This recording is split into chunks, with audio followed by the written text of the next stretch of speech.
Hello, I'm No02. And when it comes to Company of Heroes 3 or just really real time strategy games in general, for me, I've always preferred that 1v1 experience. I like the grind of it. I like the what mistakes did I make? How can I improve? What do I need to work on? That slow journey of self improvement over time, something I really enjoy. But I totally understand the sentiment when people talk about how they would much rather play a real time strategy game with teams or in the team game modes when it comes to their first time online experiences 2v2s, 4v4s, what have you. In a 1v1, your only player interaction is with somebody who's actively trying to hurt you. They're trying to steal your stuff and harass you, and if you make a mistake, and it can be clearly and obviously punished, and oh boy, sometimes 1v1s can be quite painful. In a team setting, sometimes that feels a little more washed out. You got teammates who are supporting you, backing you up, they can sort of make up for your mistakes in a way. If it's, you got a teammate who's potentially carrying you, things like that. Overall, in general, a team game, just because there's more people, there's more opportunity for more positive player interactions to a degree. Also, more for negative, but just in general, sometimes it just feels less personal because it's just not you carrying the burden of victory.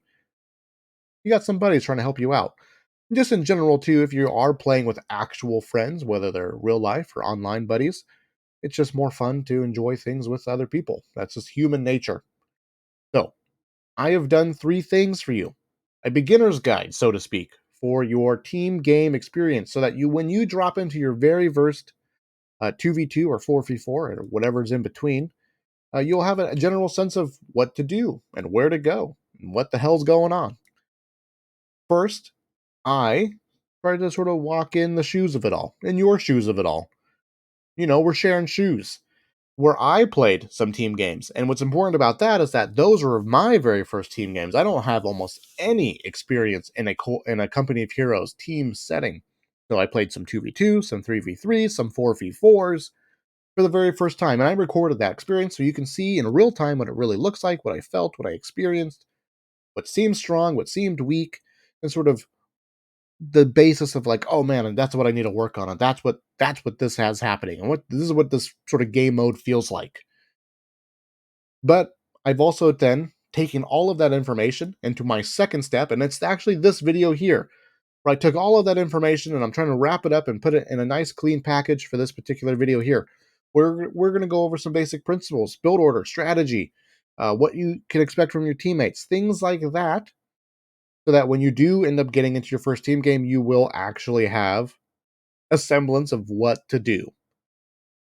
And the very first part of that should not say mentality, it should say build order. Excuse me there. It's build order. And thirdly, in conjunction with the release of this video as well, I will also have a video dedicated to showing you four build orders, one for each faction, so that you can uh, know what to build in a team game. But we're going to talk about build order here and why it's important, just in general, having some semblance of a game plan. This is the first half of your game plan. What do you build? So that you don't need to be super worried about staring at your base and staring at what units are good and what do I need right now. I will share with you an opening build order that will help deal with the problems that tend to be rather common in team games. And the nice thing about a build order is that you can practice it offline. You can sort of memorize the first couple of steps, hit your timings, get it nice and crisp and clean. And you can very easily see improvement over time in this, even if you're not winning your games or not. Also, too, when it comes to build orders, you will always have an advantage with a build order versus somebody who doesn't if you're spending all your money correctly, right? A build order typically lends itself to you spending your money in an efficient and regular manner. And if you're playing against an opponent who is floating resources, you will have an advantage because you will have more pieces on the battlefield in a more timely fashion. Next is strategy. We got the units, we've built them. What in the world do we do with them? Where do they go? Well, in a very general sense, I don't want to give two details here, right? Like, you do this and you do that and go here and flank that. And if you see this situation, it's a deep rabbit hole. And it also even changes from map to map. But very general sense. One, capture your half of the map between you and the victory points, which are sort of in the middle. Between those and your base will be your half of the map. Capture all of it. Do so in the most logical way that makes sense to you. Don't get too worried about it. It's not the biggest deal in the world. Then set up an attack and make sure that you take a victory point. You want all three of them ideally, but two is fine. If you don't have it, attack it. Set up your units. Put your, it'll make sense to you in a sense. Put your riflemen in front and get your mortar in range of things and set it up, and you'll figure it out. Again, I don't want to get too much details here because a lot of this is just trial and error. How do you set up a good attack? Do you just run it all in and rely on the mortar to do all the damage and smokes and flares and oh goodness, there's a lot going on. Trial and error though. But the point is, from the strategy side of it, is what are you supposed to be doing? It's attacking stuff and taking it. And if you don't control it, you need to attack it. That's sort of the point. And if you win that battle, take as much as you can. You win the battle, your opponent retreats things away, scatter your units a little bit. Try to take that, take the victory point, take the fuel that's nearby, try to harass stuff. Take it. It's yours. Their units are back at base. From here, you'll sort of learn, oh, that was too greedy. Or that was too far away. I couldn't actually decap that. I got units showed up and they attacked me, and that's not ideal, blah blah blah. Again, a lot of trial and error here. Error to be had. To err is to be human. But just try it out, feel it out. But just in general, capture stuff. And if you don't control it, attack it. And that's the point. Next is retreating. This is sort of just a fundamental principle. In fact, this is one of the most important fundamental principles for Company of Heroes ever since the beginning, since it all began on the beaches of Normandy in that first game, where losing a unit is one of the most detrimental things that you can do to losing a game. So, try not to lose units for free. Try not to recruit units together in groups if they're not all injured necessarily. Right? Try not to retreat things by accident.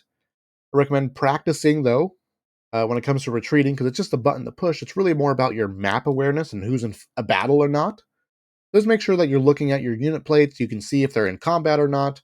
My little red crosshair icon indicating that they're shooting or being shot at.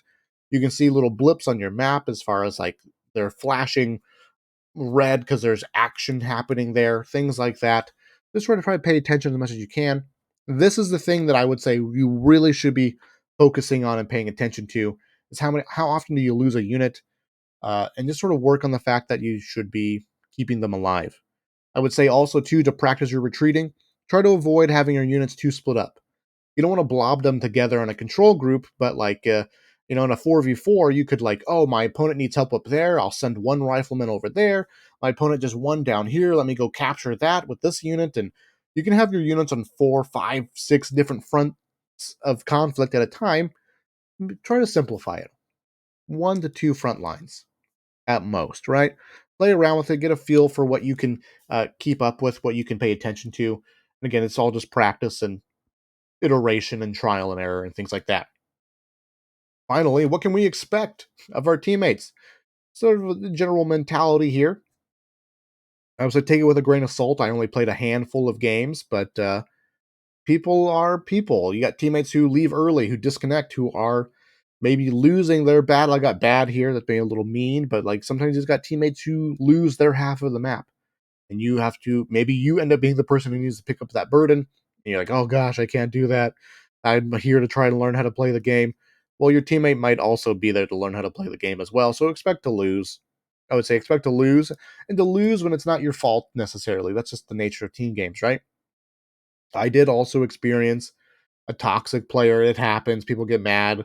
The teammate using some expletives saying that they needed to be more active and they weren't doing anything, etc., etc. Also, too, people don't speak or type your language. It'll be a bigger issue. I know for you folks in Europe and things like that, you got so many countries right next to each other, so many languages. But the point that I'm trying to make here is that there's not always that much teamwork, right? It's a team game, but nobody necessarily, not in any of my games, did anybody ever go, hey, attack here, flank, or build these units, or I'll build the infantry if you build the artillery. Like that doesn't really happen. The teamwork doesn't always necessarily happen, especially if you're playing with randoms. Keep that in mind. So I hope this is helpful. from what to build and what to do with what you build and things like that, and what you should sort of practice on with retreating, what to expect. Thank you guys for watching. I appreciate it. Let me know in the comments if this was helpful or not, and I will see you in the future.